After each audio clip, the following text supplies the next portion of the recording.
good morning, good afternoon, good evening, whenever you're hearing this. Thank you for tuning into the Fergus Spotlight podcast. I am your host, Jacob Bittner, joined by two guests who, man, I can honestly say I've been working on getting you two on the show together for over 2 years. I mean, it was like when I originally invited you on for episode 3 or 4 or whatever, I wanted to do it with the two of you, and then I got you on separately, and times change, like people who, you guys, whatever, you guys maybe wouldn't have always been in a situation where you would have wanted to sit in this room together. And so I am super stoked for the fact that this is finally happening. Chris, Emily, thank you for joining me today. Absolutely. Yeah, you guys. Thanks, glad to be here. Yeah, you guys got two businesses that are kind of at the forefront of a lot of topics of conversation regarding city council, policy change, just cultural shifts that are happening in not only the United States, Minnesota, now here in Fergus Falls with cannabis and the rollout of recreational cannabis. So this episode is going to be a deep dive into all of that. We're going to get into some more recent juice, or information that happened, I guess, at the city council meetings. Wins. I mean, you guys both recently got approved for your zoning. We're going to talk about what that means for you. And I don't know how much you want to share about what your guys' plans are, but we'll talk about that. And yeah, I'm really, really excited for this. As always, whenever we get into these episodes that are a little bit more controversial or viewpoints maybe differing amongst our community, it's imperative that I express that the views and opinions of myself and my guests on this show are not reflective of these sponsors I'm about to list off here. These guys certainly run all their businesses individually. They support me in this project and open dialogue in our community. And it doesn't mean that they share my passion on this topic. I know for a fact some of my sponsors do not share my viewpoints on this topic, and I respect that, and we have that respect for each other. And so I implore the listeners to do the same and have respect for these sponsors who support this show, regardless of the fact that we may not always see eye to eye. So having that been said, thank you to Atlas Outdoor Services, Outstate Brewing Company, Stumbino's Coffee, Victor Lundeen's, Fergus Home and Hardware, Liberty Business Systems, Wayne Schuett with Century 21 Atwood, and your brother, Dr. Zach, Chiropractic, keeping me straightened out. I hope he supports me. I'm actually going to, he does. I think he's one of the ones that supports you. Absolutely. But I'm actually going to see him this afternoon, and I'm really excited about that. I've got some tingly issues in my hip, so he's going to hopefully get some circulation back in there for me. But I think we should, before we do, we're going to do a deep dive into like the history of Ordinance 58 and 59 and kind of catch people up on everything that the city's been through as far as legislation with cannabis. But let's talk a little bit more recent first, just since it's on everyone's mind, this recent meeting we had, or the last two meetings rather. There was one meeting that happened that your guys' permits were denied due to some things that had come up. I think that they were looking for technicalities. There were some people within our city council that it looked like they were looking for technicalities. I mean, that's how I see it. They're going to explain it a different way, but it really looks like somebody combed through that.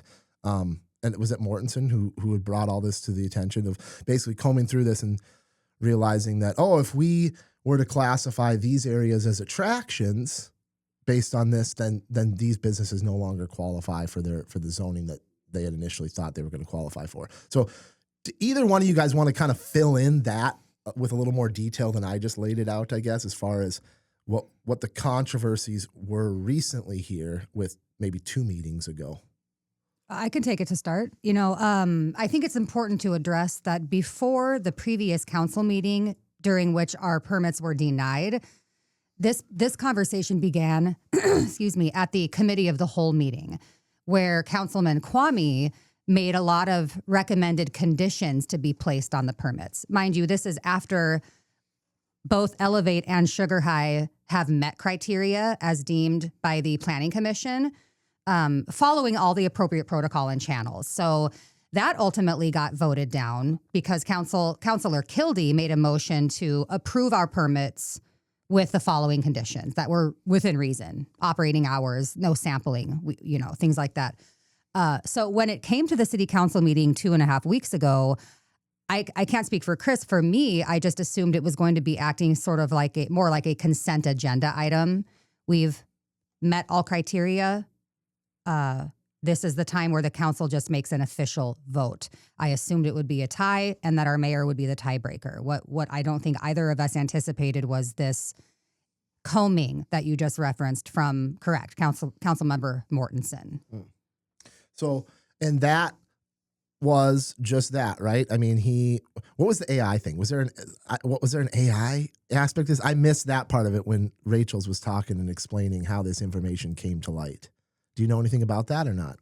That was news to me at the meeting. Okay. I'm privy to some other I'm all information. for it. I'm the first guy that would have fed that thing into an AI and be like, find some discrepancies in this for me. It certainly doesn't surprise me. It certainly does not surprise me. And if that is how, and I don't know. I don't know if that's how the information was come to light. I mean, Mortensen's a very smart guy. He's a very, very smart guy. And I recently, and again, this is a public invitation, but I've sent him 2 private invitations to come on the show and talk. I think there's been a lot of misunderstanding between his ability to explain the other side of it rather than just shut this stuff down or like cause problems with stuff. So I want to understand that. I want to understand what's going on with the Daily Journal thing. I want to understand what's going on with cannabis. I want to understand what's going on with economic development from the perspective of him. So I hope he comes on the show. I hope he takes that invitation, but I'm certainly not here to try to put words into anyone's mouth. So if there's any misunderstanding, go to him, talk to him. He's got a publicly listed phone number. You can give him a call. But as far as there were some other, and I don't want to, I'll get into those other meetings. Let's go back to like the start of your guys' businesses. I had you on shortly after Chris, right? Shortly after you opened your business. Yeah, I can't remember if it was shortly after I opened my doors, I think is when, because we ran for a little bit just online. Yeah. And then Fergus made that illegal to do. So we had to really buckle down and I had to quit my nursing career to elevate to what it is. Okay. So that would have been 2020 or 2022. And yep. That's when you opened too, Emily? Okay. Yeah, just a few months apart from each other. And was that both of you guys with a sort of an insight? I mean, a lot of states had legalized recreational cannabis at that time. Was that always with the intention that was a long-term goal for you guys to move into the legal market? Oh, absolutely. We always planned to go into this market, with my twin brother being so involved out in Upper Michigan. That was kind of our end goal at the beginning. So, for me, I actually can't confidently say the same. I think I'm more of a kind of fly by the seat of my pants. I knew that I couldn't do what I was previously doing for my career because the state started prohibiting the cottage baking with CBD, which was how I got my start in the industry. It was one of the best loopholes. Oh, I played upon it. I played upon it for sure, and I loved it, and it got my name generated. That's when I created the business name, Sugar High Bakery and Confections. But during that process is when I decided to go to school to get my degree in cannabis medicine and healthcare, and then shift business model to a retail store. That was encouraged by a part of Greater Fergus Falls in an economic coaching program, mentoring sort of with Beth Priday. And I utilized all the resources at Greater Fergus Falls. Beth is amazing. I agree. Oh, she's instrumental and monumental for the growth of my business. I'll never forget the meeting. We were meeting one day and she just said, I had inquired about maybe starting a nonprofit to educate the community on cannabis, right? Yeah. And she said, well, what about for-profit? And then everything flipped. And she's like, what about a retail store? So to me, the idea of operating a marijuana dispensary had never crossed my mind. It was intimidating. It was one of those almost imposter syndrome type situations where I'm like, well, I could never do that. That's like way too crazy. I could never be. Those people, I don't know, you know what I mean? So it did organically just sort of unfold that way for us. So that was not the initial onset plan. For us, it wasn't. I'm glad that it's turned into that, but that was not the original plan. I just wanted to have a legal hemp retail culture shop. So then obviously the opportunity opened up. It would have been, was it 2023? Legalization, yeah. 2020, beginning in April of 2023. Yeah. And then really there's just been, I mean, this has been a long, slow roll. Slow burn. Super slow burnout, Third slow roll. slowest in the country, I think. Yeah. Okay. And the reason being, obviously, you had the turnover. We talked about this on the show in the past. The turnover at the Office of Cannabis Management. Did they ever figure out? Do they have a director now that's like somewhat sticking? I mean, because they've just kept burning through them, right? So I think they still have that interim director. Still have that interim director, and so that's caused just like the state to miss multiple timelines that they had initially laid out when the bill was passed. I think that you have obviously there's new energies locally here. There's new energies at the state level because you have election cycle in between this legalization. So you have a new legislative session now that they're wrapping up in St. Paul that I don't know what they're tweaking or changing or trying to fix and define in this, but it's constantly changing. And they haven't done a good enough job of rolling it out in a timely manner. Our city's done a very good job of staying on top of it. I think you mentioned that they were one of the first in the state to come up with some type of a zoning ordinance. Yeah, I didn't know that until you shared that at the meeting. Yeah. And I thank them for that. Like, I think the people working within our city have done a really good job about getting us to where we're at. Yep, and I think it's the city council that's been kind of our hindrance at most of the time. Not saying that they're wrong about everything they do, but to have an open conversation about really what's going on in this industry is a huge thing, and some of them just aren't willing to come have that conversation.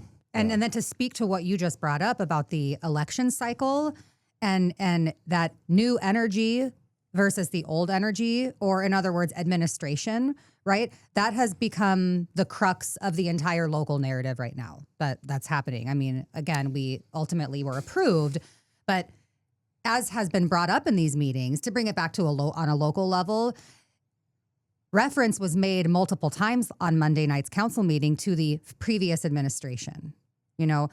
This previous administration worked so hard and so diligently to be proactive, forthright, prepared, poised, and ready. And what it feels like is happening now is this new energy coined by former Mayor Ben Shire is trying to go back. I love that that like term got coined on my podcast, and it just is stuck, and it's like our community knows it now. The new energy, like good job, Ben, good job. But for better or worse, it's the new energy. Yeah, but I think it's really interesting because when you look at Ordinance 58 and 59, the zoning and then the retail, the pertaining to retail guidelines. You had yes votes from Kwame, you had yes votes from Rachel's, you had yes votes from Hicks at the time, who was on the council, Laura, and Jim Fish.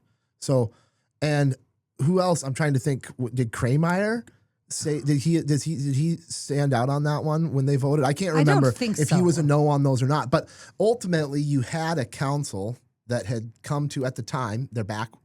So according to Kwame, their back was against the wall and they had to get something on the books. But you had a council at the time that came to a unanimous decision that this was going to be our zoning ordinance. This was going to be our Ordinance 59 pertaining to the retail.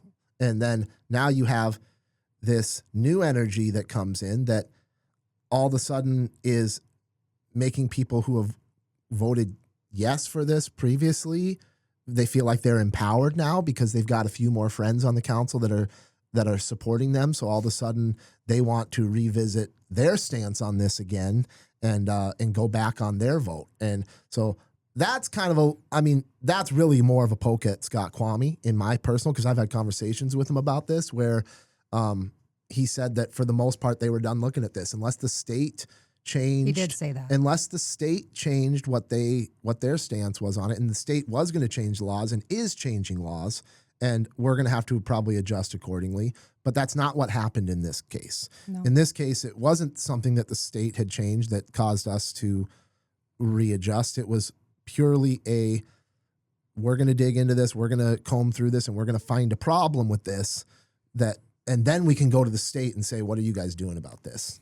So, and I think that's what happened with the whole attraction thing. But talk a little bit about that process last summer, because that's when things were, I think, were so much more civil now in these conversations that were, I mean, last Monday's council meeting was long and there was plenty of discourse back and forth that was like on both sides of it, that people weren't happy with what was going on. But last summer was really like, it felt a lot more elevated, no pun intended, a lot more elevated energies last summer when these conversations were going on. Well, I can only, of course, speak to my own experience in my business with what was happening on that timeline last summer, which was when we were about to branch off into manufacturing.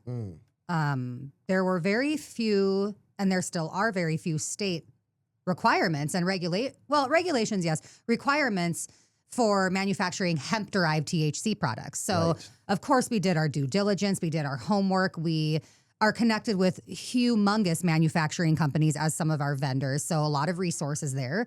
And it came down to looking for a location. So that was when Sugar High had applied for our conditional use permit to manufacture at the shared kitchen at Toast downtown. It got approved by the Planning Commission. It was publicly posted. It was the same scenario that we just went to, just with a different permit. It was just eerily familiar for us. Ultimately, we did pull that application when we found an alternate location in the commercial zone that worked better for everybody. It was more affordable. So we did end up pulling that application, but it was a very eerily similar set of circumstances. And that was with the previous administration even. Right.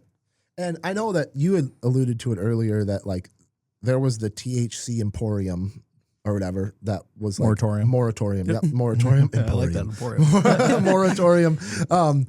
Can you explain that a little bit? Kind of what had happened with that? I think they were following a lot of the stuff that Otterdale County was doing after they put in the moratorium. I know they were kind of looking ahead to, hey, let's keep this here because we already have a few businesses here that are doing it, and it would be a shame to shut down, a few businesses. But with that being said, them following Otterdale County, I think, was a real disservice because I think we both spoke at that Otterdale County meeting, and there was a lot of questionable facts circulating at that meeting. And, when they voted it down for Otterdale County, but left it open for the cities to do it, I think was a huge win. Huge win. But I think Otterdale County, I had connected with the Minnesota Health Department in Otterdale County, registered nurse to registered nurse, wanting to know why they made that decision they did. And it took them 3 or 4 emails to actually get back to me with their evidence that they had against cannabis. And it was a lot of partisan stuff, a lot of opinion pieces, not much actual facts built into there. So, Otterdale County is still, I think, really against all of this, where I think Fergus has always been a little bit more progressive. Now, that was was said at the meeting with the old administration. So, the moratorium that was going to go on here, I know happened, but kind of grandfathered us in. And has expired since. Absolutely. And it was never reinstated. Yep. Just like Otterdale County is actually now of January 2025 is out of that moratorium. Out of it, yep. Okay. So, and the bill, the Minnesota HF 100 it states Q1 2025 retail sales in Minnesota, right? Well, I don't think any of us ever expected that to come to fruition. Wow. I was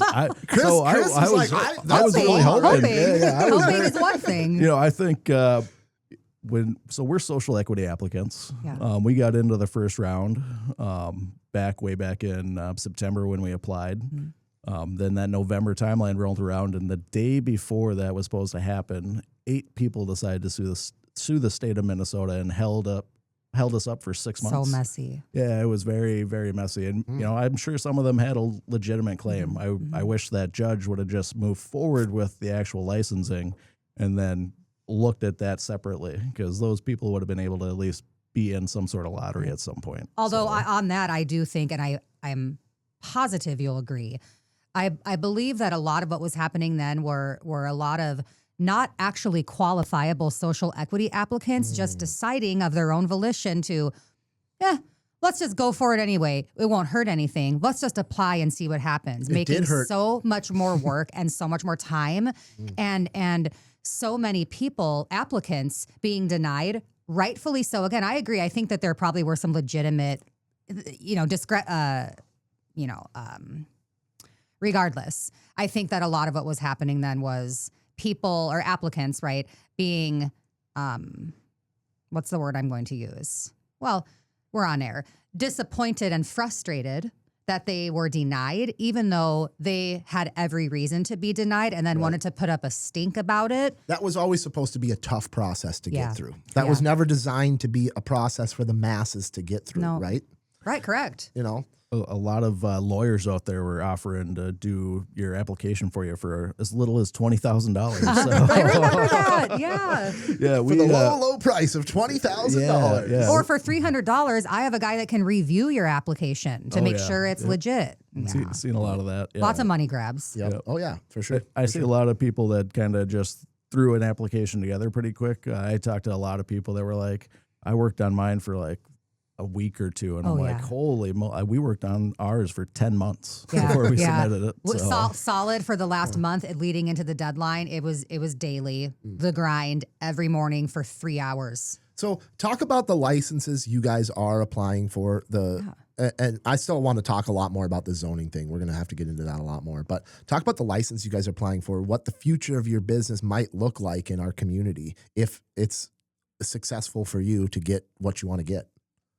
So Sugar High applied for the micro business license. Ultimately, we decided to opt for that because we have no intention of growing into more than one location. We don't have any need to have more than 10 employees because we will be an isolated sort of mom and pop shop. And we did apply for the retail endorsement. So the way it's sectioned is that the micro business encompasses a lot of facets of multiple arenas of the industry. You can have the manufacturing endorsement, the retail endorsement, and so on and so forth. The business, the license type we applied for does allow for small cultivation, but we are not going into cultivation. We just truly want to be a small, independent, mom and pop cannabis dispensary. Manufacturing has been put on the back burner to potentially be reviewed. I really enjoyed making edibles. That's, again, how I got my start in the industry. I am passionate. I'm a baker, as we all know. I would love to get into that again using craft ingredients, but that's for a couple years down the road. So the micro business, lastly, is not capped. And a capped license really intimidated me because I did not want to leave it up to the luck of the draw in a lottery. Personally, because I'm just too intimidated and afraid that we wouldn't get picked. So micro business is not capped. So long as you meet all of the requirements, criteria, background check, we will be poised for approval. So that's the Sugar High. And you're in a little bit different scenario. You're in a completely different scenario, right? Yeah. We went for just the retail license itself, allowing us to open up 5 stores across the entire state. And that's kind of always been our thing, to help rural Minnesota access all these things. Because as good as the medical program is in Minnesota, it has a lot of flaws. It helps a lot of people, but at the same time, for rural Minnesota, which I think 87% of Minnesota is, really not obtainable. Some people have to drive 2 hours to get medical supplies, and that's astronomical ridiculous. Prices as well. And that's the thing. Like, you can buy something at the medical store there for $130, and in another legal state, you're getting that same product for $10. So that's like the Minnesota to Michigan market. Absolutely, 125 versus 10. Yeah. Wow, yeah. Same product. It's a crazy thing, and I've talked with some state legislators about it. And sadly, they told me that, hey, we could legislate the cost down, and they've never legislated the cost down of a pharmaceutical ever. So that would have been a huge undertaking. Wow. So this just will actually create cheaper prices eventually. I'm sure will be pretty expensive when everything first opens, just like any other state. But you give it a year, like, you'll start seeing the prices come down.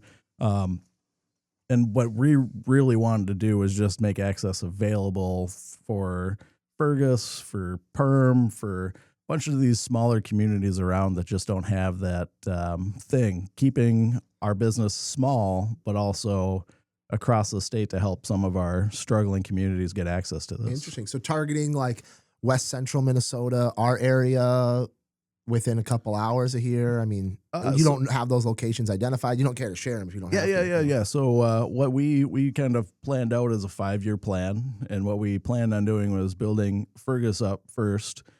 We've taken in no money from outside people. Obviously, it's really hard to get loans from a bank. I hear there's banks that will do it, but we haven't taken in any money. We're trying to do this, just out of our own pockets. So we're going to keep it that way. So we're going to build our business in Fergus, go to the next town, build it there, next town, build it there. What we plan on being is northern Minnesota, but we'd also like to help out southern Minnesota because the Twin Cities is great, but there's more than just the Twin Cities down there. Absolutely. Well, very, very cool. It's interesting to hear the different approaches from you guys there.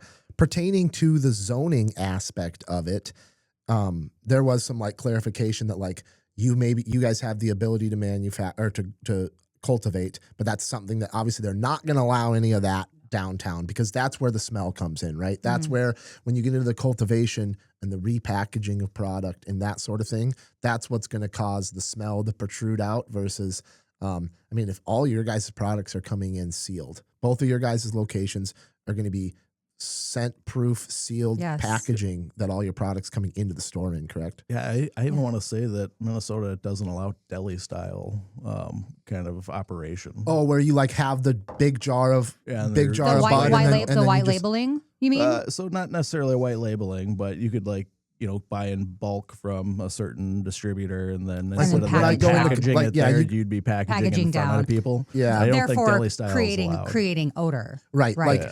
Like they'll weigh it out in front of you in Colorado or. I see what you're saying. In Oregon, they do that in Oregon too. So if you want an eighth or you want a quarter, you'll just you'll look at the big jar, you'll pull the lid off, and you'll smell it, and then be like, "Oh, cool, give me an eighth of that," and they'll weigh it out right in front of you. That's interesting because I hadn't heard that Minnesota was not allowing for that, but that thought never crossed my mind in any of this in the years. I never considered operating as a retailer like that, where you look at the jar and come to think of it, that's how it is in the state of Oregon.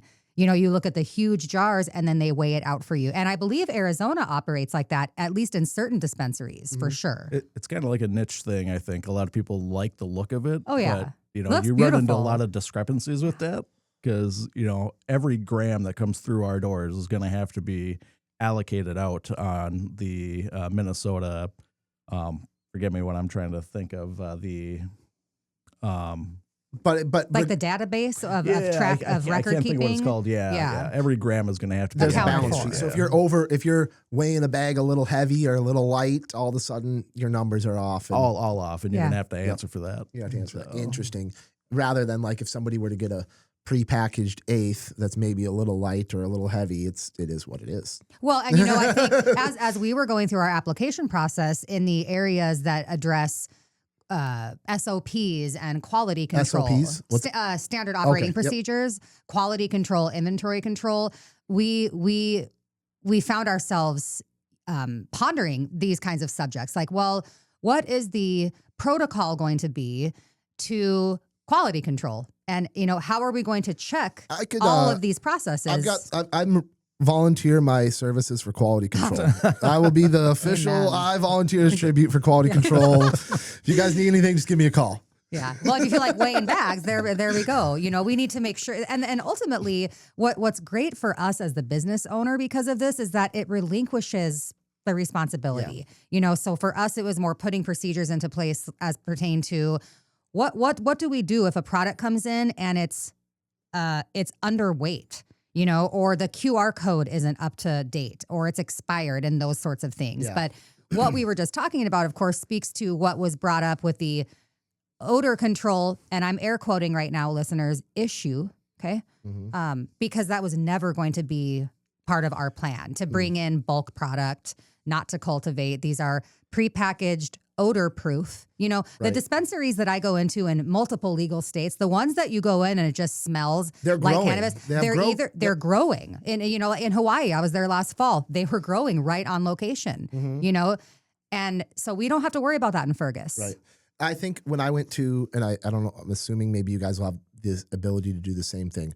Smell is a big factor in the purchasing process from a consumer standpoint. Like that's how you identify like you can tell a lot about how good the bud is going to taste when you smoke it by smelling it. The terpenes. They enter that niche market that you were talking about. And so, at the Jackpot Junction dispensary there that I was at a couple weeks ago, they had it was like a little jar that had it was like a one-way valve. So like you could press a little button and it would like push a little bit of air out of that one-way valve, so you could so you could smell it, but it just protruded the smell like just a little bit. You walk into the store, even in the retail front, it didn't smell in there. It wasn't like heavily. It wasn't like there wasn't odor protruding into the businesses next door or out of the business. So very controlled. I think that's something that is a big misconception. Now, the part of it that is, play devil's advocate here.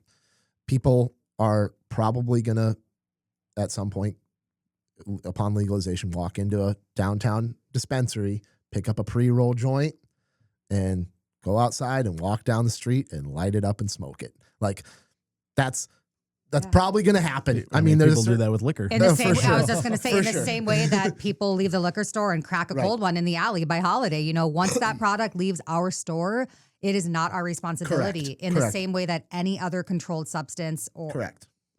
Yep. And I think that's like but that is the whole city's discussion in zoning it and where they want it, because whereas just to play devil's advocate, alcohol, I could drink a beer, I could be drinking a brown bag and a bottle of scotch or whatever, and nobody's smelling it. Nobody's the wiser really, unless I'm like publicly intoxicated and belligerent.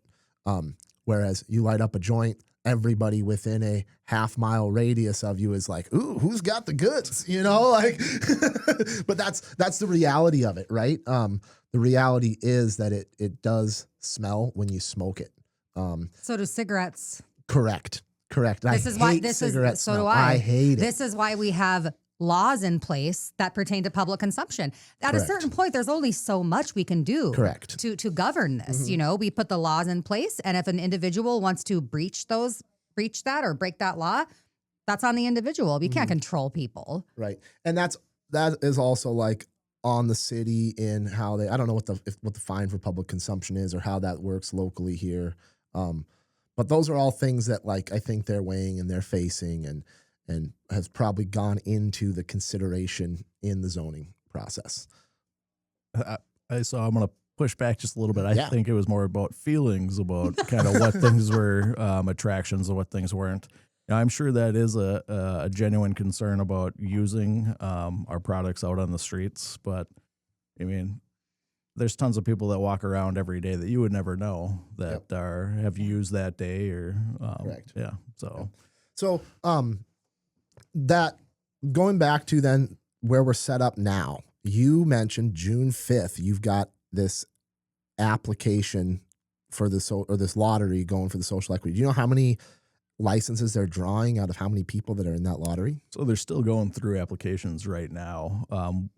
We were one of the 600 people to make it through that first round. And technically they're supposed to actually have that lottery because that judge actually ruled on that case. The one that was supposed to be done back in November. November. So they're supposed to actually hold that. But now the OCM, instead of just holding it, they're fighting it. So they're fighting not to have it because that time has already come and passed. Like it was already dealt with, which it wasn't. They should hold that. June 5th is just the first of two general. So there's a social equity license and then there's the general licensing. And then hopefully there'll be that other social equity licensing. So, and we're going to be involved in all of them. So if we don't get picked in the social, we'll get picked in the general. So so on and so forth. And the timeline of that, let's say June 5th, you get granted a social equity application license. We're smoking by the 4th of July or what? Absolutely not. So I wish it was that quick. I've had people be like, oh, you'll be open in June. And it's like, so with the amount of red tape that's actually behind all this, we'll have to get checked by the OCM, by the city officials. We have to get signed off on a lot of different things, background checks. I mean, there's growers will have to cultivate. It's still unclear if they're going to allow us to buy from medical dispensaries or to tide you over until our market's ready. Yep. Yeah. And so you've got though I mean, as far as the official steps left, you got to get your application from the state or your license from the state. Yep. You have to present that. The city has to respond to that application from the state within 30 days saying that you're zoned properly, which now you've been approved and zoned properly. And then the next thing that has to happen is you have to go back to the city council and get the license approved. You're registered with the city. The operating license, the city license to operate. And they have, it sounds like, I mean, I'm just seeing that little devilish smirk on Scott Kwame's face when he was talking. It seemed like he was pretty excited about the fact that he was going to be able to do whatever he wanted with you guys in the future, regardless of the zoning. It did seem that way. I think he's got a lot of his reasonable expectations are, like I said at the city council meeting, unreasonable. You're talking about zoning us in different places and being small business friendly. B6 literally has nothing out there. So for them to be like, that's a huge win, it's not, because there's nothing there except a 90,000 square foot building. Yeah, we've been fighting that fight for months and months and months. The zoning. Come on. But that is the final step, though, is is them approving your license on a local level. Obviously, you're both going to have to go through building renovations. And I was talking about Chris here. We're going to focus to Emily because your situation's a little different. You just, from my understanding, and I don't want to share anything that you wouldn't want to share, but you guys are going to pull this. Yeah. You just got approved for a location on Washington Street, and that was for nothing? Yeah. Yeah. Not intentionally. Man, I'm just rolling with the punches here, baby. Yep. Okay. You know? Yep. After the first initial denial for our IUP, immediately, my business partner and the property owner of the proposed location, who's also our current landlord, Dutchman Enterprises. Okay. We met, we put our heads together, and because we are always one step ahead, wanted to figure out an alternate plan. So we met at our former location on East Lincoln, which was never rented after we moved. We moved from our original location in December last year. And we've been operating on North Cascade since. Now, we knew shortly after we moved into that new location, but the only reason we moved is because we wanted to oblige the request of our landlord. He had been having a hard time finding renters for the office suites that he built behind the previous Sugar High location due to evidently people not wanting to be doing quiet work near a dispensary. Understandably so. I don't know if it's super understandably so, but I'm just kidding. I've heard a lot more unreasonable things in the last month. You don't want your office space behind the dispensary. I mean, that's reasonable. Exactly. So we were happy to oblige. It was lower rent, and God knows we need those savings right now because the financials are not financialing. I think that's what the kids say. So every little bit saved was, it was a win, right? Now, he never found a new renter for that location, and he also didn't find any more tenants. So we met at the former location the day after the initial IUP denial. That was a couple weeks ago. And we went over a refresher of the state requirements for retail operations, layout, emergency exits to figure out if it would be compliant for the new market, and it was. And we ultimately decided we would table the idea until after the council vote, after we found out. We initially did decide to go forward with a brand new IUP application. We're going to pull the old one. We're just going to go back to 123 East Lincoln. Council member Mike Mortensen himself made a comment at that previous meeting that, quote, he didn't see what was wrong with our old location to begin with. So we figured there were no impediments. There could be no contention. It was just a decision that we made. We love that location, So the 2 weeks in between these council meetings, there was a lot of information that came to light and a lot of pausing on decisions and a lot of energy. But ultimately, we did decide to pull that IUP application for 112 East Washington, the dry cleaners, and go forward with our new IUP application. So it's going through all those channels right now for 123 East Lincoln. So that's going to be in future meetings then. Do you know when that's the timeline? Yeah. So it'll first go to Planning Commission. It's going to be publicly posted tomorrow, going through all the required protocol. June 2nd will be the council meeting where it will go to a vote for approval for zoning. Okay. Interesting. Very, very interesting. So we get to go through that whole process again. But Mortensen quoted directly, I didn't see anything wrong with your previous location. He found a all of a sudden, I bet you he's going to find a problem wrong with that. I mean, I guarantee he's not going to vote to pass that. I shouldn't guarantee that. Again, I invite him to come on the show and share his thoughts on this because I don't want to put words in anyone's mouth, and I want to better understand people. I've always wanted to run a show where both sides are well represented and there's not like a attack on anybody's views or opinions. And Mortensen is a very, very, very smart guy. I know he's a very, very smart guy. It will be interesting because, based on a couple of factors here, his statement regarding our previous location being the best possible location to operate, his statements about him appreciating what Elevate and Sugar High have done for the community and being very vocal about praising what we're doing.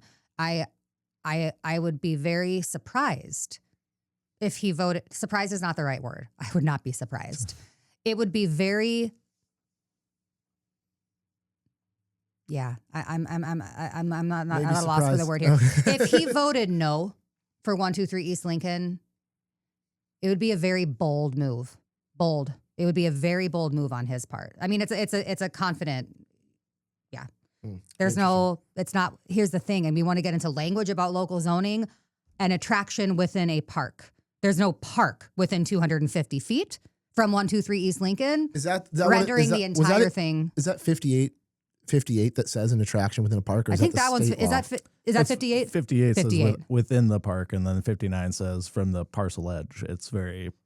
Okay. They really need to fix that. Okay, so 58 and 59 have conflicting language. Yeah. Explain that a little bit more. So 58 states in there for zoning purposes that we can be within, or we have to be outside of 250 feet of an attraction within a park. 59 says we have to be 250 feet parcel to parcel from the attraction, from the parcel edge of that park. So that would eliminate a ton of space, actually, if you look at it that way, because just along some of that over by M State, that's actually a lot of I-2 over there. And right across the street is maybe some openings, possibly, of where you could build something or buy something. The bowling alley? Or no. So the bowling alley is not zoned correctly. I went through this with a bunch of city officials. So zoning is very like patchy across Fergus Falls, and there's a lot of zones that don't make sense. I-2 going behind like the Fleet Farm Road, going all the way down by M State, kind of going out towards the recycling center. I-2 is on the other side. Well, M State's on the other side of the road. So anything that you would build would have to be pretty deep back into that I-2 to actually be zoned correctly, because you have to be 250 feet away from a school. So there's Lincoln School out there. There's M State out there. There's a ton of schools around our area that you would never know. There's even a school by the Coke plant, and I just learned that, and I've lived here for 40 years, my whole life. Interesting. So, so as far as the parcel to parcel or the attraction itself, I mean, let's just look at Spees Park, for instance, and let's just give them the benefit of the doubt and say Spees Park is an attraction. Let's just say it is an attraction. Let's call it what it's named, though. It's Spees Pavilion. It's not Spees Park. But let's just give them the benefit of the doubt and say it is. From the edge of the pavilion to the front door of your store, how far is it? Do you know? From the edge of the actual pavilion itself? Pavilion, the structure of the pavilion where people gather. I do believe it's about 280 something. Okay, and you mentioned that at 250 feet, you can't even really pull into a parking spot in the parking lot, and so it's absolutely a stretch in this case to claim that. And then if you go to the splash pad where the actual attraction for kids is, it's.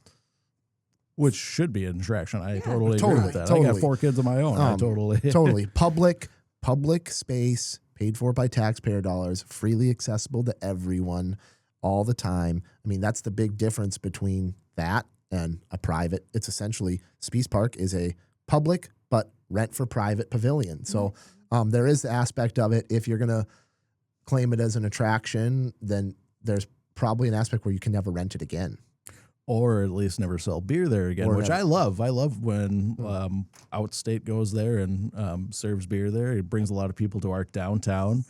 There's actually talks at the state level about bringing in social districts I don't know if you guys have heard about that. Social districts would allow you to have open containers walking down the street of downtown Fergus I think Falls. you can right now. I think the way people tell me That's what now, I've been people are hearing. telling me now that Fergus is an open container city, and I have not like dug through and confirmed that. I should, but I mean, I've heard that. I was having a conversation with Wayne Hurley, who used to be on council. He was on my podcast when we were in Speece Park, and he was just drinking a beer in Speece Park, and he was explaining it to me. So I believe him, I guess. I don't know.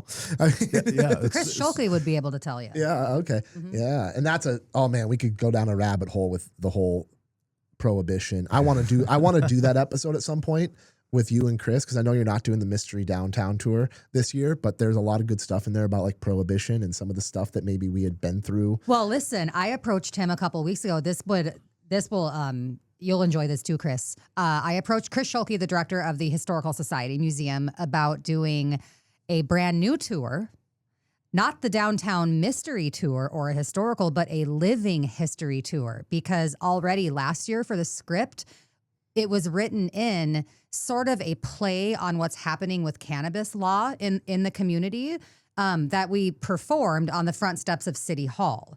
So it was one of the, and because I was the co-host and reading that script, the information sort of applied to me as a business owner, and people loved it. So I approached him with an idea, and we can talk about this, later, about doing a living history tour about things that are happening right now and in our county and in our city. And of course, there's so much to be archived and documented. We are blazing trails here, Chris and I. I mean, that's not a boast or a flex. It's just a reality, and we should be archiving this information, so For sure. we can circle back to that. That'd be a really fun thing. Yeah, I guess I never thought about that. I've always advocated for my patients as a registered nurse. I never thought I'd be advocating so much at the state level and at the city level about just using cannabis, even for recreational use. Well, and that's what, I'm glad you brought that up, because at the meeting, I brought this up when I went up to speak. It's like, thankfully, we don't have to be fighting this fight anymore. We don't have to, we already put our time in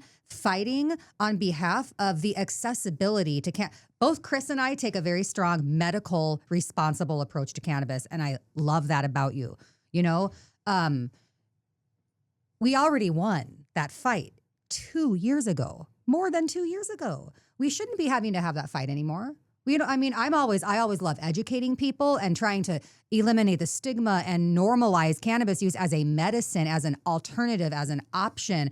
Even, I don't care for, this, I don't care for the medical versus recreational discernment, because if a person uses cannabis and they feel improved from that, that is medical to me. Okay, it's all medical, right? That's how it works in our endocannabinoid systems. Yeah. I think that the rollout, and we're going to say goodbye to the people just about here on KBRF Radio. So if you want to catch the rest of this episode, you guys can find it on Spotify, YouTube, wherever else. But I guess the rollout for legal cannabis, and I've said this before with previous episodes too, is the reason why I feel like it's still kind of valid to have the debate of whether or not we even want it here is because we didn't get to vote on it as a people, right? Like, this was, for better or for worse, this was forced through a legislative process that did not include a vote from the citizens of Minnesota.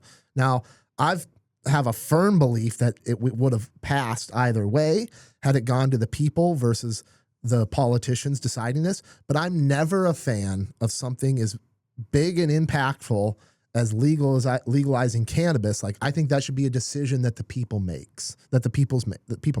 And so I think Minnesota did it wrong in that sense, but it's done and it's here and it is what it is. So I get that people still want to argue about this and still want to debate whether or not they want this here because we didn't get a say in it to vote for it. And so I think that will always kind of be a little bit of a tension. There's always tension, especially when you're talking about something so taboo. Mm-hmm. I mean, I have people in my extended family that would never be for it, but they still talk to me. They have good conversations with me. They're hoping for my business to succeed. Mm-hmm. My grandma, who just passed away 2 months ago, was very involved with her church. She always went to Sunday oh my goodness. Now I'm lost for words. At Stavanger out there? Yeah. Sunday school. Yep. I probably had some Sunday school classes out there with her maybe when I was a kid. Seen her, for sure. So, but she was very heavily involved in the church, but yet she was very supportive of what I was doing. And she's seen the value that I brought, especially for the medicinal side of things. And that's where I think we can kind of gain people is on the medicinal side of things. I've talked to people, and these are the conversations I love when people aren't for us. And then I have a conversation with them, even if it is like an hour, 2 hours, whatever. I think my longest conversation I've ever had was about 2.5 hours long with somebody about this topic that was totally against it.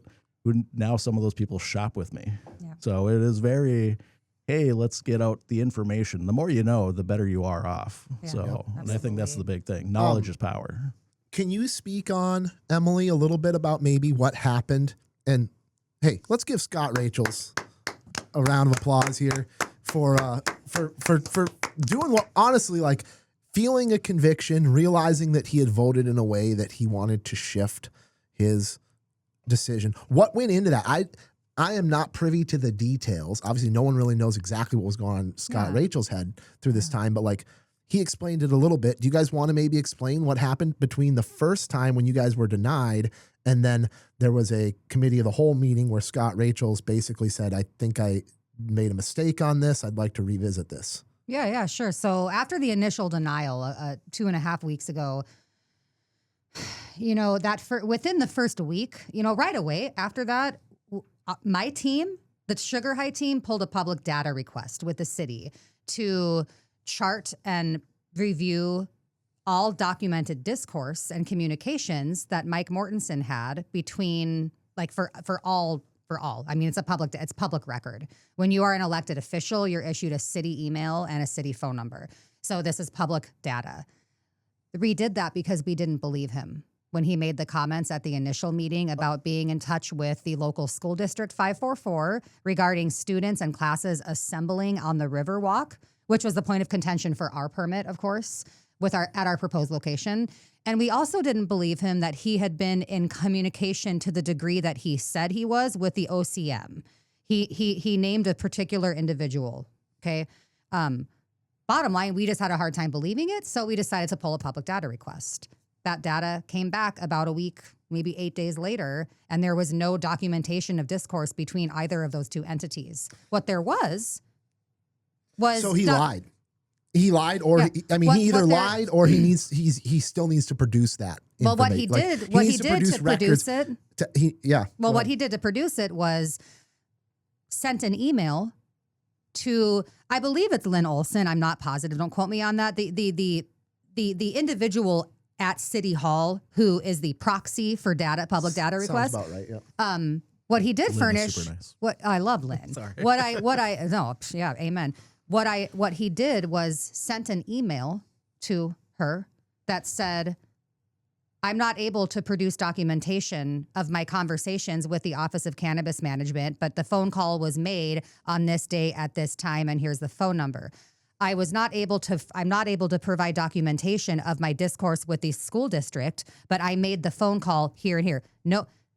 Yeah, that doesn't qualify as documentation, an email that he sent. Well, if the phone calls were made, then the phone logs exist. Exactly. That's a fact. And there was no phone log documented. There was no evidence of that. So, that we became privy to that. He's definitely not coming on my show now. There was hope for him to come on. Maybe he needs to now, honestly. Maybe he has an explanation. I would love to hear an explanation from him. Because if he had the conversations, because that was the point of using that was, hey, I've talked to the school and the school uses this, and I've talked to what was the conversation he claimed to have had with the Office of Cannabis Management, and what information that was when he was going that? over that, basically alluding to being told by an individual with the OCM that the definition of attraction is not something that the state or the OCM has any interest in defining for us, and that it must be left to the city or municipality to make those legal definitions. That was the discourse that he said he shared. And I quote, that he had been on and off the phone all day about, including right up until this meeting began, unquote. Yeah, that didn't happen. Where's the phone log? Interesting. Well, that's a thick thick little topic there. Chris, any thoughts on that? I'm not surprised. Like I said, I think a lot of this had to do with feelings. Going back to my attraction that has nothing for kids there. They sell beer there. Sure, they rope it off maybe 5 times a year to have kids in the parking lot. That doesn't seem to be mainly used for children. So, like, I don't understand to develop and to say, hey, we're going to not allow you guys your IUPs because we can't define what an attraction is. I think they should have stayed our IUPs, defined that, and then moved on rather than just eliminating us altogether. Well, I think that was a big. Like, we'll table this talk. Yeah, that's the thing too. There are channels and appropriate protocol for making amendments. If this is an issue and a concern that you are just now realizing as a new administration, okay, then go through due process. But when they denied our conditional use permit last year, it was in violation of law, according to the Minnesota League of Cities. When they denied our IUPs 2 weeks ago, it was in violation of the law in Minnesota that states a city council cannot deny an interim use permit for unreasonable or capricious reasons. And did I have to Google what that meant? Yes, but I did, and it tracks. There is a lot of potential for a lawsuit here. That's not a threat. It's just a reality. There's a lot of potential for a lawsuit here. I don't want to go down that road. I just want to operate my business. Like we talked about at the meeting, we are respectful, compliant, very contributing. I don't know how much you've brought in local sales and use tax, but we've brought in almost $100,000 in the community in sales tax, not cannabis tax. The sales and use tax, that's new money. A little respect. Absolutely. So as far as maybe what the process was that the explanation that Scott Rachels gave for rescinding his vote and wanting to bring it back to council? I don't think he dove that deep into it. No, and that's what I was hoping he would. But he mentioned specifically that he became aware of new information, including that Mike Mortensen had used AI to help generate his statements that he made at the previous meeting, and that made Scott uncomfortable. And he also specified very clearly that he went and took time to review the ordinances and determined of his own volition that both Sugar High and Elevate did, in fact, meet all of the criteria. So he wanted to rescind his vote. It's legit. Yep. Well, and him being part of that Cannabis committee, right. I think probably more solidified it because he was on those discussions when, hey, these guys didn't move. We didn't discuss the Riverwalk. We didn't discuss the pavilion as being these attractions that we didn't want. Because, obviously we should be able to use our downtown spaces for this stuff, not have to go to B6 where, again, there's nothing. Like I said to Kwame, nothing in those areas. The state on April 15th, for good or worse, that we were ahead of the game, stated that we should be in these B2, B3 zones. And I think that would have helped a lot of people, would have made a lot more spaces open. There's a lot of B2 available, tons of B3, obviously. I know we're restricted in some sense to locations of parks and schools and daycares and all sorts of stuff. But typically those things are not within a B2 or B3. That's why it all makes sense. Typically they're not. But of course they are. Zoning is very right. I wonder what the reasoning was. Was there a reasoning given for not including those zones? Nope. Not that I ever heard of. They didn't really want us in the B3. They wanted us on the outskirts of town. I think Kwame has stated that very publicly. Scott Rachels, I know, didn't even want us in town, but I know that he asked questions and changed his mind about that just because he had to, basically. But at least he's being reasonable to talk with. Yeah. I think that's the big thing, being reasonable.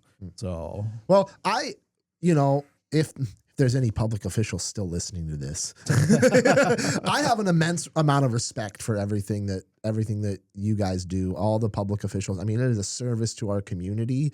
I think that you get some egos in there, and you get some undeniable. There's some personal opinions that get mixed in with this. But having been through that process of running for office, even just that like little bit of public scrutiny that's on you during that period, I have a lot of respect for people that choose to serve our community. And so shout out to anyone serving, even if even if we maybe don't necessarily see eye to eye or any of that, because it's a hard job. I don't envy anyone's job. Couldn't agree more. And I will say that the people within Cider City have been working on this diligently. Clara Beck has been amazing. She's put a lot of resources into this. I think Andrew stated it very well at the meeting. Like, it's really a scapegoat to say that Fergus was somehow in the wrong about doing their ordinances and stuff like that. Again, they were one of the first. Didn't have a lot of help from the state. They kind of did this all on their own. To say that our small city did something wrong about this, like a scapegoat. So I think he said it very well. I completely agree. Clara Beck has a thankless job, but I thank her all the time. She's so diligent and patient and tolerant. And honestly, the city is getting tired of this as well. Yeah. The city is getting tired of what's happening, you know? A lot of wasted time. I mean, I was just thinking about the topic of efficiency during that meeting, and just like, I mean, Anthony was like pained. You could tell he was just like, can we be done talking about this? And it was like good that the public got a chance to talk at this last meeting, because they didn't get to prior. But there was just a lot of discourse that went back and forth that was just like, okay, we've talked so much, and it was so painfully apparent that we have beat this horse dead so many times. Like, it's just like, let's just move on and be done with it here. But there's still going to be more of it, it sounds like, based off of the energies I felt. There's going to be more of this in the future. You guys are going to be fighting a fight for a while. Well, and it's been made apparent that the new energy is going to make this as difficult as they can for us until the very end, and likely throughout. Yep. I mean, when I see, sorry, go ahead, Chris. I was just going to say, I think Kwame, with his statement about you want to waste your money and dumping it into a building that, we deem zoned correctly now, but may not in the future. I think that was a very big disservice. I've done nothing but try I think to that help. was a threat. I think that was a threat. It was a The really words, weird thing. I mean, you take the words and isolate those, that's one thing. But then you look at how happy and the smirk on his face, he got excited to express that. That tells me that this is something that is like like he's almost enjoying this. I could be wrong. Again, I could be wrong, but it's almost like, oh, I'm enjoying this, having this power over these people. And it's like, I wanted to get up and be like, a few weeks ago when they were talking about, they waived a application for something through the city for Hotel 8. And I love Maya and Imran so much. They're like such great people. But it's like, in the same meeting, you guys were shut down and denied your stuff, right? And so, like, I wanted to stand up last week and be like, I motion that we waive the conditional use permit fees and the city fees for these businesses who are absolutely driving innovation in Fergus Falls and I think you guys are gonna have larger impacts. I think you guys are gonna be a top industry. I think you're gonna be the top industry in Fergus Falls. I don't know if you oust the liquor store or not, but I think there's a really good chance within 5 years, cannabis sales outweigh liquor sales in Fergus Falls. There's a chance. I mean, I don't know for sure. Maybe. That would be wonderful. Some days it's really hard to hang on. But it's gonna be a top 3 industry for sure in Fergus Falls. I think you'd have trouble naming a bigger industry that's moved into the state in the last decade. Right. And so I've always hoped that for revival in downtown. I've always hoped for, life.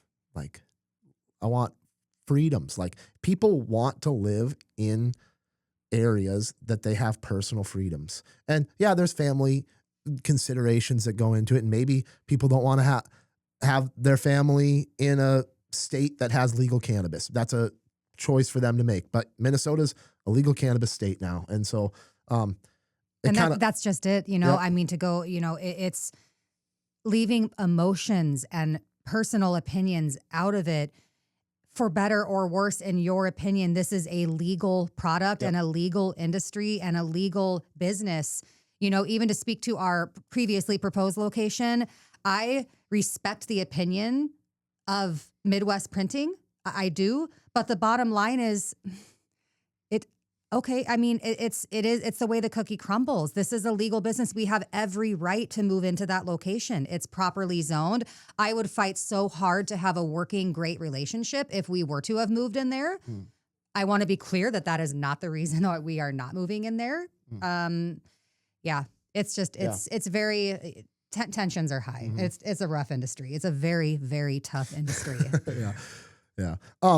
What else here? I mean, we're pretty well into this, towards the end of this conversation here. Is there anything else we need to touch on, or like you want the people to know about timelines of things? I mean, we did lay out some timelines, but actually, yeah, I was going to jump in and just say, I'm glad that we had a chance. I think that this interview is a really good opportunity for the community to be brought up to speed in one fell swoop, because there is a lot of misinformation out there.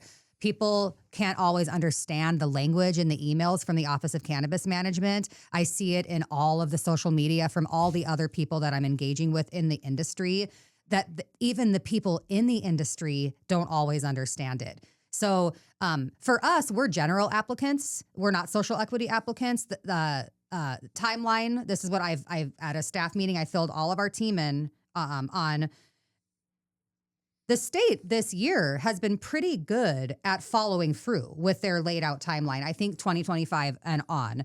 The timeline for general applicants is right now, they're supposedly going through reviews for GA applicants May and June. I think that it'll, they've got the first lottery for SEA on June 5th. I think that's going to be priority time-wise rather than reviewing the GA applications. It's probably also different. It's a different, way different process, right? But the timeline and trajectory is exactly the same as Chris was talking about for general. So the next step would be, we would be informed of pre-approval. We would have to provide our background checks and evidence of being properly zoned to the state. Okay. And then the state will come back to the city and issue approval. You know what I think a lot of people don't understand is that the state of Minnesota is not issuing licenses. They're issuing approvals for cities to be issuing licenses. The state is not issuing the license. It's the approval. Wow. So the timeline trajectory. So this is what I love about what they're doing with the SEA. Look, let's say everything comes to fruition in the slated projected timeline from the state, right? That would mean that if social equity cultivators are licensed June 5th, of course, there's going to be red tape after that. It takes 12 weeks to grow a cannabis plant, full cycle. Then, of course, they've got to harvest, they've got to trim, they've got to lab test. We have to get lab testing facilities up and running. We have extractors are going to, bottom line, at least 3 months before any product would be available. Chris mentioned potentially working with the medical. I'm less versed in that area, but from a retail standpoint, I don't need to be licensed early. I don't need to be licensed until there's product ready. So in my hopeful and cautiously optimistic outlook, I feel as though by fall, Sugar High will be a fully integrated dispensary in theory. But I mean, that's why I just want to share the timeline. It's very similar. It's not as quick, but the trajectory and the steps are exactly the same. Yep. Chris, you hear anything in that you're like, oh, that's interesting? Yeah. So I guess, timeline and growing plants, like all super concerning for most, concerning they haven't licensed any cultivators yet. I think that's a big concern. So we're really not getting ready, kind of like other states have in the past.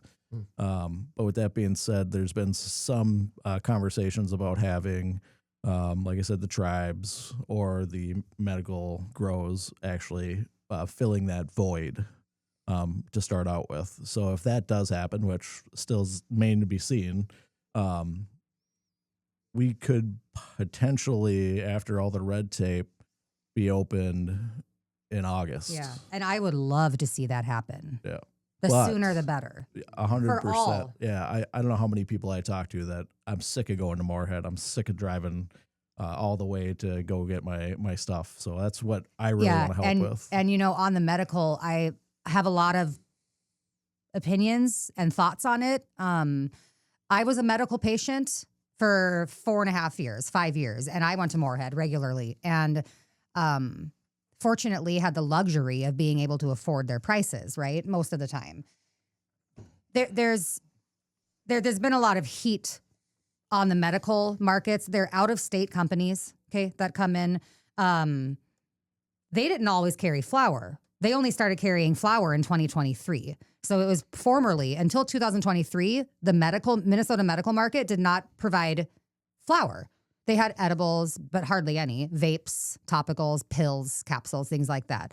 I believe that their quality has gone down. This has been a big thing that I've been seeing in the channels, in the social medias. You know, a lot of the flowers are testing positive for mold. You know, I don't know what the medical market's going to look like after we integrate. You know, there are dual licenses that allow for medical and recreational sales. I used to provide cannabis consultations, helping people learn how to become a registered medical cannabis patient with a doctor I knew in Moorhead who was registered to refer. Mm-hmm. And, you know, I the narrative in my mind for the longest time was, well, I would always recommend you become a registered medical patient because, you know, at least you'll have likely cheaper prices. Their days are numbered for how much longer they can get away with charging the astronomical prices they do. Right. Okay. So, but the point being is that at this point, I don't know that I would even recommend it anymore. Unless there are new cultivators, new extractors, new manufacturers coming in. Price points only go so far if it's not a top quality product. You know? Right. Interesting. I will say with that whole registry or having the dual license, I've looked into that because I really wanted to hold that. You still need a licensed pharmacist on staff. Oh. And I mean, like the medical dispensaries do. They're they're pharmacists, not cannabis pharmacists. They're pharmacists. They look into, you know, what's going to... They do, yeah, they do like research and read articles and stay on top of things. You know, they're, you know, what's going to interact poorly with this, which most medications don't interact at all with THC. Right. So it's, you know, to have a person that's a 6-figure income person being on staff is... I mean, not obtainable. And you know, to speak to that, when I was going through my health issues back in 2023, that ultimately led to a diagnosis of cannabis hyperemesis syndrome. Okay, CHS for short. This is why I can't use cannabis anymore. I developed an aversion to it. We've talked about that. I took my issues immediately to the medical dispensary. You know, I didn't know where to go for help, and I did not have a great experience doing that. I was confused. I was lost. I was frustrated and scared because I had become so accustomed to medicating with cannabis only for my mental health issues, crippling mental health issues. Okay. They hadn't ever heard of that. They had never heard of CHS before. And she's like, well, what's happening? And I'm like, every time I consume cannabis, I get nauseous and I get exacerbated anxiety. And I've tried dosing down and all the things, you know, and ultimately I had to go to forums and some peer-reviewed studies. And it's such a novel syndrome. Now I appreciate being able to help educate people on that. You know, I would never champion or encourage somebody who doesn't benefit from cannabis to use cannabis. But it needs to be there. And there's no understanding of why people develop it and why they don't. And, you know, of course, I've grown strides since then, and I'm very happy and adjusted now. But it was a very tough era for me. And I was really bummed out that the medical staff and the farm, they had never even, they didn't know how to help me. You know, there was recommendations made that I didn't find were professional or rooted in understanding or education. It was rough. Well, and this kind of comes down to the lack of ability to research the substance based off of its Schedule I status. So you have a substance that clearly, undeniably has anti-inflammatory, like many medical purposes. Also, stuff like this that comes up that causes issues with people that just isn't fully understood because there hasn't been any, you know, you don't have colleges doing studies on this like they do on other things. Can you imagine what it's going to look like in 100 years from now? You're going to know so much. You're going to have so much more education and be able to utilize it so much better and help people avoid certain things with it, certain side effects. CHS is super new. I mean, it's just really coming to the forefront. I started reading about it probably a year and a half ago. Really digging into the medical side of things about it. And she's right. There's really not a definitive answer why people develop this at all, other than potentially you're just bombarding your sensories, and it's just overcoming. I mean, every single individual and body is unique. 100%. It's every single endocannabinoid system is unique from one another. So it's a very big animal to tackle. I will say, seeing the increase on some of the hemp products that have the different types of cannabinoids in blends, them, the ratios, not just of like CBD and THC and CBG and all that stuff.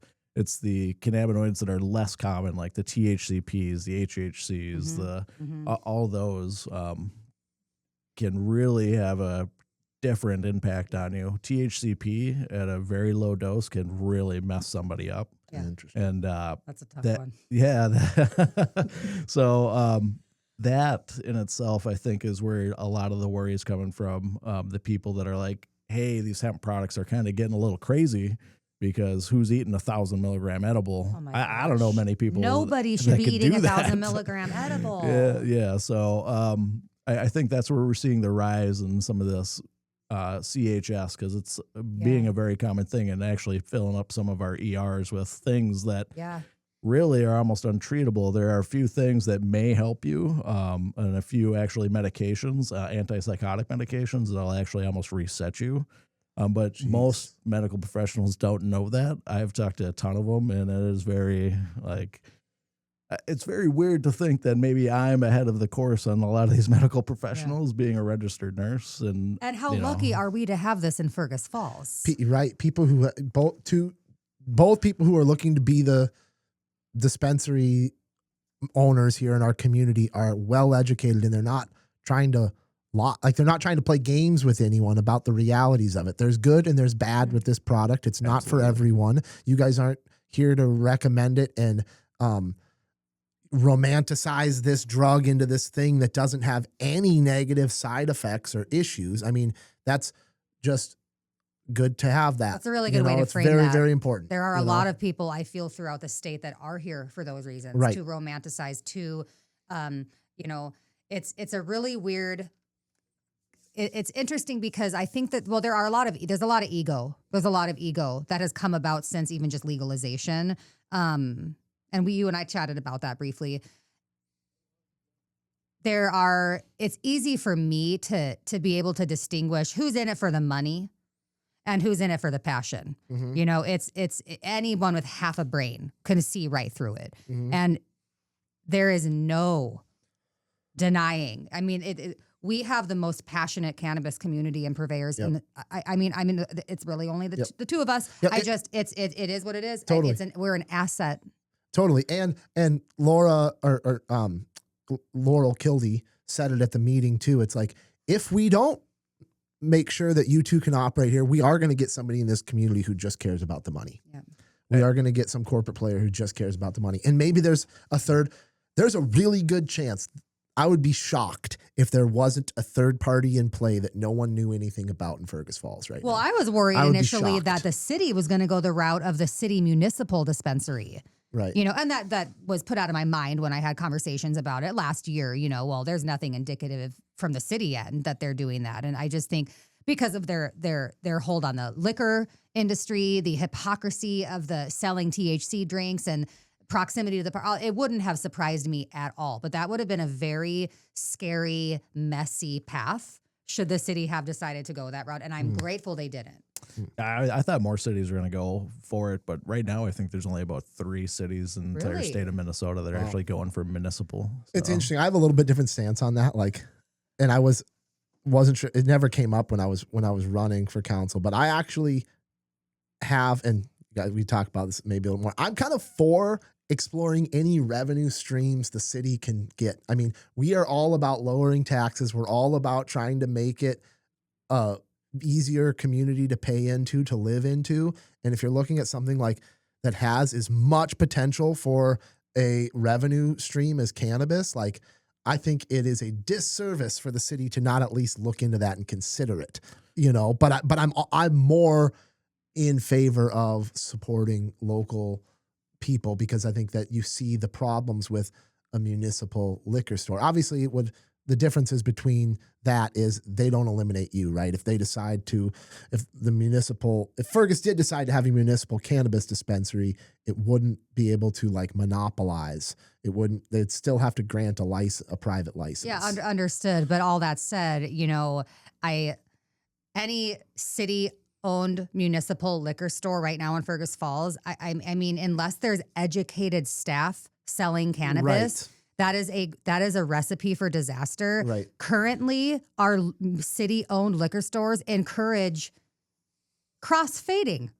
They're selling THC next to alcohol. They have signs, maybe not anymore, but they did, that liken and compare one THC seltzer to one cocktail.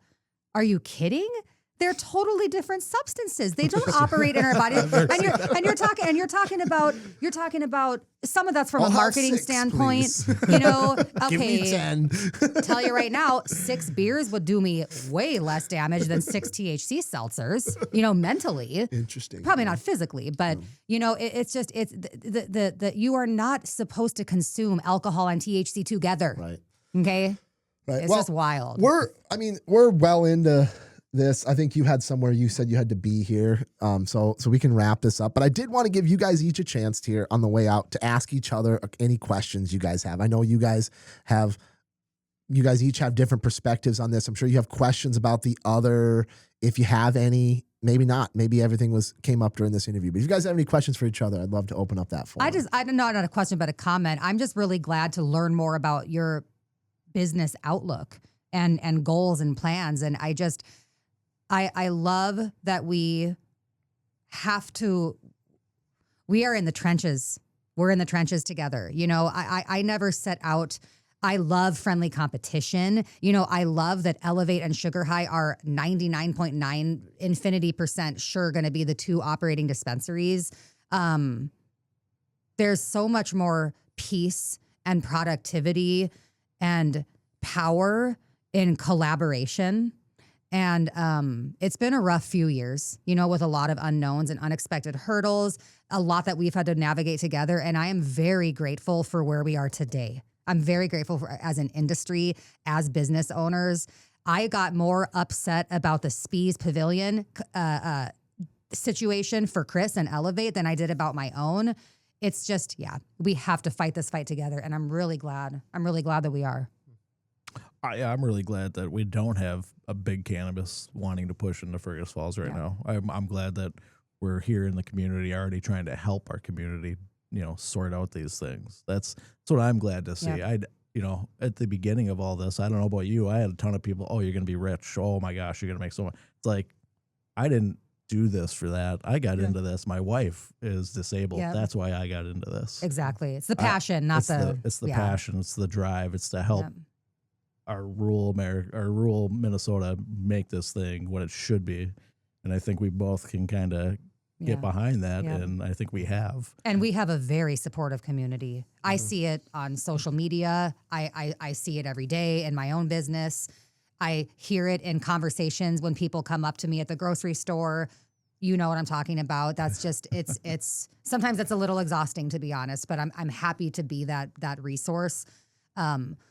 We have a very supportive community, not just of the cannabis industry, but of small business. And that's what I love about being downtown. And that's why I got so convicted about this recent fight on zoning. No, you're not going to evict us from downtown. Okay. So anyway, I'm just really grateful for the supportive community of Fergus in every endeavor personally I've ever set out to do. Just insane support, and we didn't get into what's happening on a city level with like economic development, but that's another thing going on right now. And this is very much in alignment with that. Development groups backing out of contracts and they don't want anything to do with Fergus because they see the way the council's behaving. No wonder. I mean, if you look at the census, I don't think anybody wants to come into a community and build up that's actually losing people from the last census. Yeah. I think that's a really detrimental thing to kind of dig yourself out of. Yeah. And, or Fergus Falls being so against new industries coming in, like 3M back in the day, or Bobcat, or these are things that could have built our city, just like our industry will. And, not to like go after the older generation or anything, but the opposition for this rolling out in our community has come from, I haven't seen it.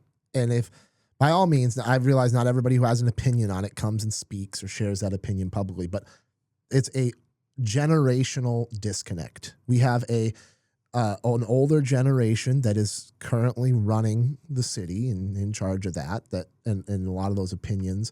But this is a generational disconnect. This is a cultural shift that's happening from a younger generation that the older generation is resisting. It's whatever that narrative is, whether it's cannabis or something else. This is a story as old as time. What is happening here? We are experiencing a generational and cultural shift. So, thank you guys so much for coming in. This has been great. It's been I was looking forward to this as soon as I knew that it was going to happen, and it didn't disappoint as far as I was concerned with how the conversation went. So thank you guys very much for taking the time out of your day here to do this. Thank you. It's been good. Yeah.